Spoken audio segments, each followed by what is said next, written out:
Diabetes, autism, thyroid, పీసీఓడీకు శాశ్వత పరిష్కారం. Homeo care international. నమస్తే, నేను విజయ్. దేశంలోనే అతి ముఖ్యమైన ప్రధాన రాష్ట్రాల్లో మహారాష్ట్ర ఒకటి. సో మహారాష్ట్ర ఎన్నికల ఫలితాల్లో ఎన్డీఏ దూసుకుపోతుంది. మళ్ళీ రెండోసారి అక్కడ అధికారాన్ని నిలబెట్టుకుంటుంది. భారీ మెజారిటీ వైపుగా ఇప్పుడు ఎన్డీఏ అక్కడ ఉన్నటువంటి మహాయుతి కూటమి దూసుకువెళ్తుంది. సో ఇప్పుడు బీజేపీ ఎన్డీఏ నెక్స్ట్ టార్గెట్ దక్షిణాదిలోనే ప్రధాన రాష్ట్రంగా, అతిపెద్ద రాష్ట్రంగా ఉన్నటువంటి తమిళనాడు మీద కాన్సన్ట్రేట్ చేయబోతుందా? సో పవన్ కళ్యాణ్ సేవల్ని ఎంతవరకు మహారాష్ట్ర ఎన్నికల ఫలితాల తర్వాత పవన్ కళ్యాణ్ ఇప్పుడు తమిళనాడు ఎన్నికల్లో ఎలా వినియోగించుకోబోతున్నారు, దీనిపైన విశ్లేషణ చేద్దాం. మనతో పాటు ఉన్నారు అనలిస్ట్ సుబ్రహ్మణ్యం గారు. నమస్తే సుబ్రహ్మణ్యం గారు. నమస్కారం సార్. మీకు తమిళనాడు పాలిటిక్స్ మీద చాలా స్పష్టమైన అవగాహన ఉంది. మీరు చాలా కాలం పాటు అక్కడ తమిళనాడులో పనిచేశారు. అవును. సో ఇప్పుడు తమిళనాడు ఎన్నికలు నెక్స్ట్ జరగబోతున్నాయి. అవును. సో తమిళనాడులో డిఎంకే ఇప్పుడు వన్ సైడ్గా ఉంది. ఎవరు కూడా టచ్ చేసే పరిస్థితి లేదు. ఎందుకంటే ఏఐడిఎంకే జయలలిత మరణం తర్వాత ఎవరు కూడా అక్కడ ఆ స్థాయిలో ప్రభావం చూపించే నాయకులు లేరు. సో ఇప్పుడు కొత్తగా విజయ్ పార్టీ పెట్టారు. పవన్ కళ్యాణ్ని బీజేపీ ఎన్డీఏ ఏ విధంగా అక్కడ ఉపయోగించే అవకాశం ఉంది? ఇప్పుడు మీరు మహారాష్ట్ర ఎలక్షన్స్ చూసినారనుకోండి సార్, ఫస్ట్ వచ్చేసి పవన్ కళ్యాణ్ గారి ఈ తుఫాన్ ఎఫెక్ట్ ఆంధ్రప్రదేశ్ నుంచి స్టార్ట్ అయిందనమాట. వై నాట్ 175 అన్నటువంటి ఒక ఫీలింగ్ నుంచి 11కి తీసుకొచ్చి కూర్చొని పెట్టి ఆయన ఫస్ట్ కొట్టిన వికెటే బౌండరీ దాటింది. ఆ కాన్ఫిడెన్స్తో బీజేపీ తీసుకెళ్ళి ఇప్పుడు మహారాష్ట్రలో పెట్టడం జరిగింది. ఈవెన్ మహారాష్ట్రలో కూడా ఇప్పుడు మీరు చూసినారంటే వ్యత్యాసం ఆల్మోస్ట్ 100కి పైన ఉంది. 120 దాటేసింది అపోజిషన్కి. సో పవన్ కళ్యాణ్ గారి ఎఫెక్టు అక్కడ అంతో ఇంతో ఖచ్చితంగా ఉంది. అంతో ఇంతో కదా, ఎక్కువనే చెప్పుకోవాలి. ఎందుకంటే ఒకటి హిందూ ధర్మం గురించి మాట్లాడి ఈ శతాబ్దపు ఛత్రపతిలాగా వాళ్ళకి కనెక్ట్ అవ్వడం ఒక పాయింట్. తెలుగు వాళ్ళందరినీ ఇన్ఫ్లుయెన్స్ చేసి తెలుగు వాళ్ళందరినీ ఒక పాయింట్ మీద తీసుకొచ్చి తెలుగు వాళ్ళు ఉన్న దగ్గర అంతా బీజేపీ ఇప్పుడు దూసుకుపోతుంది. ఇప్పుడు మీరు హ్యూమన్ సైకాలజీ మీరు చూసినారంటే తమిళనాడు గురించి తీసుకున్నా. తమిళనాడులో కొంచెం ఆర్థోడాక్స్ జనాలు, బట్ స్టిల్ ఇంచుమించు 3 కోట్ల మంది తెలుగు వాళ్ళు ఉన్నారు తమిళనాడులో. చెన్నై మహానగరం కావచ్చు, తిరువళ్ళూరు, చెంగల్పట్టు, అవును, మన పరిసర తిరుత్తని, ఇవన్నీ జిల్లాలంతా కూడా అటు పక్క చూస్తే కోయంబత్తూరులో కూడా తెలుగు కమ్యూనిటీ ఎక్కువ ఉన్నటువంటి ఇది. మదురైలో కూడా ఎప్పుడో సెటిల్ అయిన తెలుగు వాళ్ళు ఎంతోమంది ఉన్నారు. మీరు చూసినారంటే తమిళనాడు మొత్తం మీద తెలుగు మూలాలు ఉన్న వాళ్ళు ఎంతో మంది ఉన్నారనమాట. ఇప్పటికీ కూడా అక్కడ శాసనసభలో తెలుగు మాట్లాడే చాలా మంది ఉంటారు. చాలా మంది ఉంటారు. ఒక చెన్నైలోనే 16 కాన్స్టిట్యూయెన్స్ కంప్లీట్ తెలుగు వాళ్ళు ఉన్నారని వినపడ్డాం మేము అక్కడ. ఇలాంటి సిచ్యువేషన్లో ఇప్పుడు మీరు అక్కడున్న ప్రజలు కూడా గమనిస్తూ ఉంటారు. అక్కడ తెలుగు వాళ్ళు గమనిస్తుంటారు, తమిళ వాళ్ళు గమనిస్తుంటారు. ఎందుకంటే రీసెంట్గా పవన్ కళ్యాణ్ గారు పోయి అక్కడ ఒక తంది ఛానల్కి ఇంటర్వ్యూ ఇవ్వడము, అక్కడున్న డిప్యూటీ సీఎం ఈయన ఒక కామెంట్ చేయడము, ఉదయనిధి స్టాలిన్, తర్వాత విజయ్ గారు పార్టీ పెట్టడము, ఈ ఇన్సిడెంట్స్ అన్ని చూసినప్పుడు పవన్ కళ్యాణ్ గారి మీద ఖచ్చితంగా చూపు ఉంటుంది అక్కడ. విజయ్ గారు కూడా ఒక రకంగా పవన్ కళ్యాణ్ లాగా ఆయన స్ట్రాటజీతో ముందుకెళ్తున్నారు అనేది కూడా రాజకీయ విశ్లేషకులు చెప్తున్నారు. అవును. ఎందుకంటే అవసరమైతే పొత్తులకు పెట్టుకోవడానికి కూడా సిద్ధంగా ఆయన ఓపెన్గా చెప్పినాడు. ఏంటంటే మీరందరూ నన్ను సింగిల్గా గెలిపిస్తారు, అయినప్పటికీ మన ఐడియాలజీ నచ్చి వచ్చిన వాళ్ళనే ఖచ్చితంగా మనం చేర్చుకుంటామంటారు అన్నాడు. ఆడ ఇంకొక పాయింట్ ఆయన ఏం చెప్పినాడంటే, సార్ మామూలుగా డిఎంకే ఎంతసేపు పెట్టినా దేవుడు లేడు, సనాతన ధర్మం లేదనేసి మాట్లాడుతూ ఉంటారు. ఇక్కడ విజయ్ గారు చాలా తెలివిగా పెరియారు ఆలోచన విధానాన్ని తీసుకుంటూనే, పెరియారు దేవుడు లేడు అన్న మాటతో మాకు సంబంధం లేదు, దేవుడు ఉన్నాడని మేము నమ్ముతాము, ఎవరి దేవుని వాళ్ళు నాస్తికవాదానికి దూరంగా ఉంటామని చెప్పి చెప్పడం ద్వారా అక్కడున్న హిందువులందరికీ కనెక్ట్ అయ్యే ఒక ప్రయత్నం విజయ్ గారు చేసినారు. వన్ రీజన్ ఏంటంటే విజయ్ గారు బై బర్త్ క్రిస్టియన్ కాబట్టి. ఓకే. ఇప్పుడు పవన్ కళ్యాణ్ గారు మహారాష్ట్రలో పోయిన తర్వాత అక్కడ వచ్చిన ఫలితాలని తమిళనాడు కూడా ఖచ్చితంగా గమనిస్తుంది. ముఖ్యంగా డిఎంకే 100% గమనిస్తుంటుంది, కాంగ్రెస్ గమనిస్తుంటుంది. ఎంత లేదన్నా ఇప్పుడు అక్కడ కూడా అన్ఇమాజినబుల్ హవా నడిచింది ఇప్పుడు మహారాష్ట్రలో. ఇప్పుడు ఇదే ఊపుతో ఈయన రేపు అంటే 2026 గట్టిగా కొడితే ఇంకొక సంవత్సరం 2 నెలలు, సంవత్సరం 3 నెలలు ఉందన్నమాట. క్యాంపెయినింగ్ స్టార్ట్ అయిపోతుంది మనకి ఇంకొక 5-6 నెలల్లో. వాతావరణం కనిపిస్తుంది. ఇదే ఊపుతో పవన్ కళ్యాణ్ గారు అక్కడ అడుగు పెట్టినారనుకోండి, ఇంకొక గ్రేట్ అడ్వాంటేజ్, మరాఠీ అన్న కొంత తెలిసి ఈయనకి అక్కడ పోతే తమిళ పూర్తిగా మాట్లాడతాడు. ఇండస్ట్రీ మొత్తం అంతా కూడా అక్కడే ఉండింది, గతంలో అక్కడే ఉండింది. ఈయన నెల్లూరు వాస్తవుడు అయినందువల్ల, నెల్లూరు పెరగడం వల్ల డిస్ట్రిక్ట్ వచ్చేసి బార్డర్ డిస్ట్రిక్ట్, తమిళ భాష మీద పట్టుంటుంది. వీళ్ళ అన్న వీళ్ళందరూ అక్కడ ఉన్నారు. సో 2 రకాలుగా ఆయన కలిసి వచ్చింది. తమిళ్ లిటరేచర్ ఎంతో చదివి ఉన్నాడు ఈయన. అక్కడ ఉన్న వాళ్ళ రాజకీయ నాయకులు అందరి జీవితాన్ని అవపోషణ చేస్తున్నారు పవన్ కళ్యాణ్ గారు. ఆ తంది టీవీకి ఇచ్చిన ఇంటర్వ్యూలోనే అర్థమైంది మనకు అది. ఇప్పుడు ఇదే ఊపులో కనుక తమిళనాడులో ఎంటర్ అయినారు అంటే ఇప్పుడు అక్కడున్న జనాలు కూడా మీరు చూడండి సార్, ఎట్లా అంటే ఒక గాల్లో పోతారు కొన్ని సమయాల్లో. ఇప్పుడు ఇక్కడున్న తెలుగు వాళ్ళందరూ ఒకటైనారు పవన్ కళ్యాణ్ గారు మాటిని.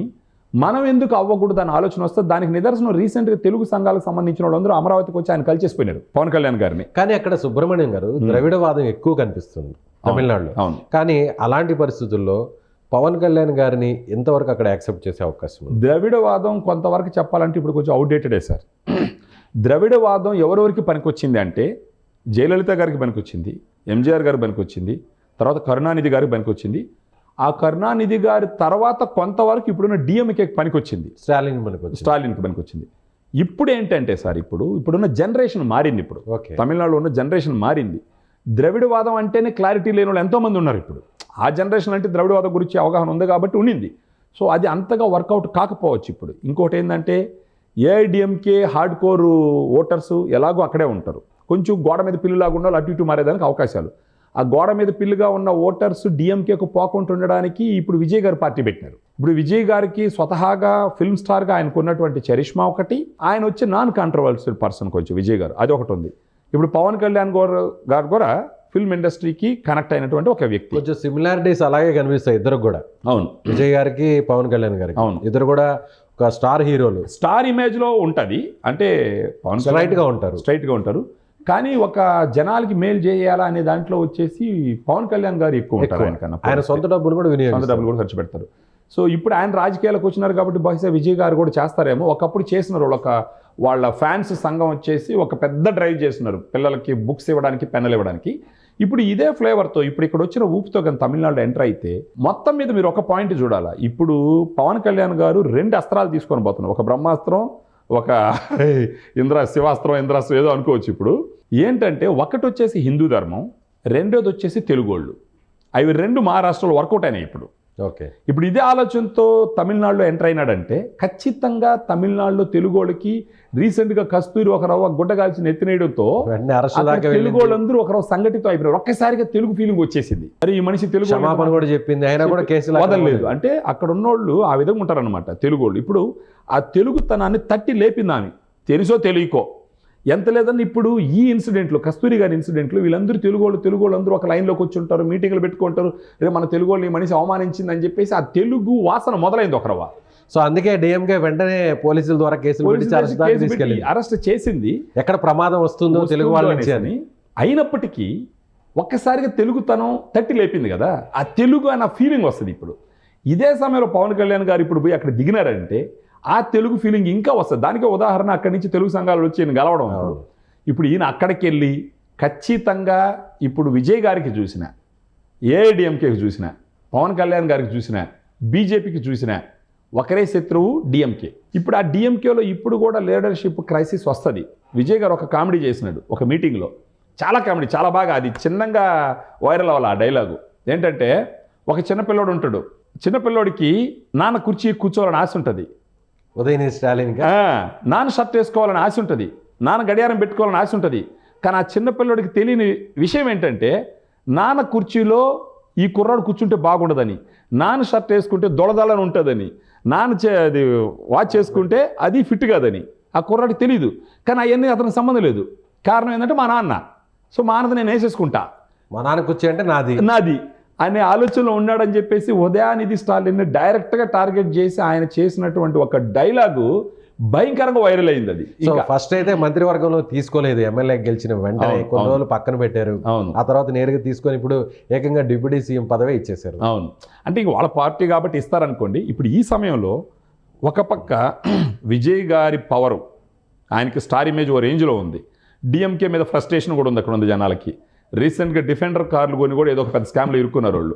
ఇప్పుడు దాంతోపాటు పవన్ కళ్యాణ్ గారు కూడా పోయి జాయిన్ అయినారు అనుకోండి విజయ్ గారితో.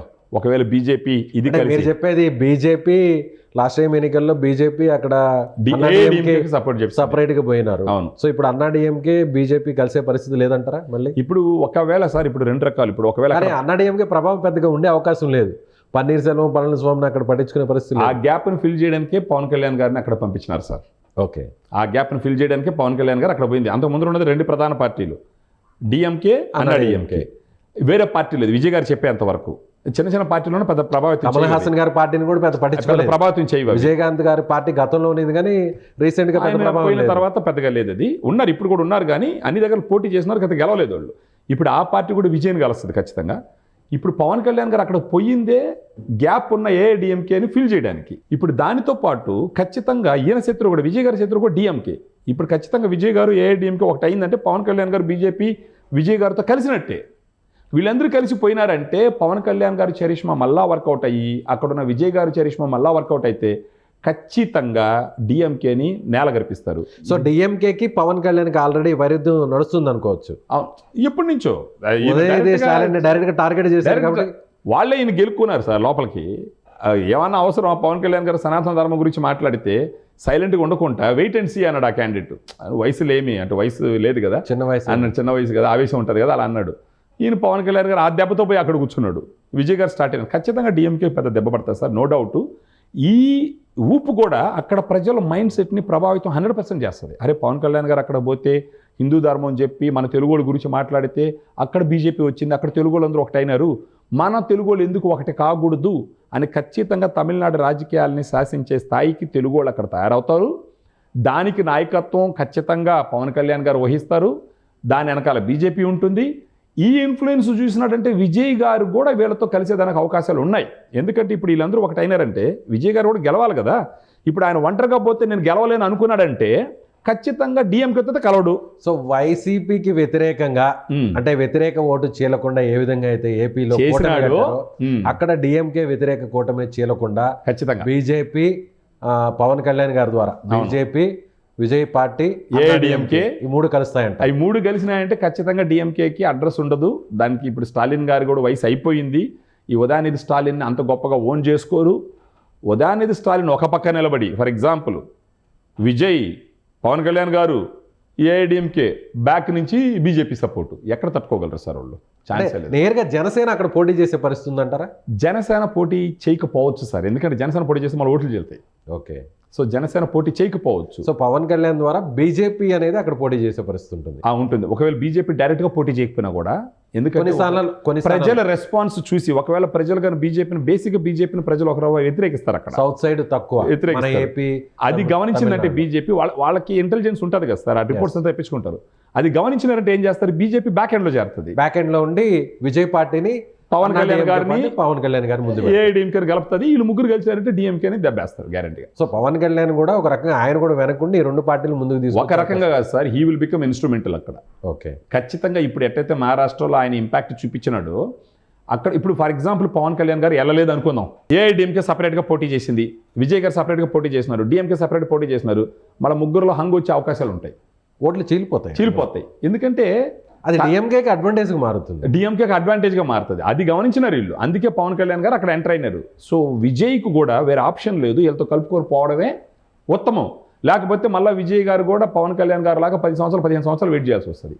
ఒకవేళ విజయ్ గారు ఇలా కలుపుకొని పోతే ఖచ్చితంగా విజయ్ చీఫ్ మినిస్టర్ దానికి అవకాశాలు అన్ని రకాలుగా ఉంటాయి. ఎందుకంటే విజయ్ని చీఫ్ మినిస్టర్ పెడతారు అక్కడ. ఎందుకంటే ఏఐడిఎంకేలో ఒకవేళ అనుభవం ఉన్నప్పటికీ వాళ్ళకి మిగతా సంబంధించిన పోర్ట్ఫోలియోలు ఇచ్చి విజయ్కి చరిష్మా ఉంది కాబట్టి, ఫ్యాన్ బేస్ ఉంది, చరిష్మా ఉంది కాబట్టి ఆయన్ని అక్కడ సీఎం క్యాండిడేట్గా పెడతారు. వాళ్ళని ఎదిరించాలంటే వీళ్ళు ముగ్గురు కలవాలి. చూద్దాం సుబ్రహ్మణ్యం గారు, మీరు అన్నట్టుగా రాబోయే రోజుల్లో రాజకీయ పరిణామాలు ఏ విధంగా తమిళనాడులో మారుతాయో చూద్దాం. థ్యాంక్ యూ అండి. సో సుబ్రహ్మణ్యం గారు చెప్తున్నట్టుగా మహారాష్ట్ర ఎన్నికల ఫలితాల్లో పవన్ కళ్యాణ్ వల్ల ఏ విధంగా ప్రభావితమయ్యాయో, ముఖ్యంగా ఆయన అక్కడ ప్రచారం చేసిన తరువాత అక్కడికి వచ్చినటువంటి ఫలితాలను బట్టి చూస్తే ఇప్పుడు రాబోయేటువంటి కాలంలో కూడా వచ్చే తమిళనాడు ఎన్నికల్లో చాలా కీలకంగా పవన్ కళ్యాణ్ని అక్కడ ఉపయోగించే అవకాశం ఉంది బీజేపీ. ముఖ్యంగా బీజేపీ వెనక ఉండి పవన్ కళ్యాణ్ ద్వారా విజయ్ పార్టీ, అదేవిధంగా అన్నా డిఎంకే పార్టీ మూడు కూడా కూటమి కట్టే అవకాశం ఉంది. డిఎంకే వ్యతిరేక ఓటుని చెల్లనివ్వకుండా ఖచ్చితంగా అక్కడ ఈ పార్టీలు కలిసే అవకాశం ఉన్నట్టుగా సుబ్రహ్మణ్యం గారు చెప్తున్నారు. చూద్దాం మరి. Thank you so much. Suman టీవీలో మీ పర్సనల్ అండ్ బిజినెస్ ప్రమోషన్స్ కోసం కింది నెంబర్కి కాంటాక్ట్ చేయండి.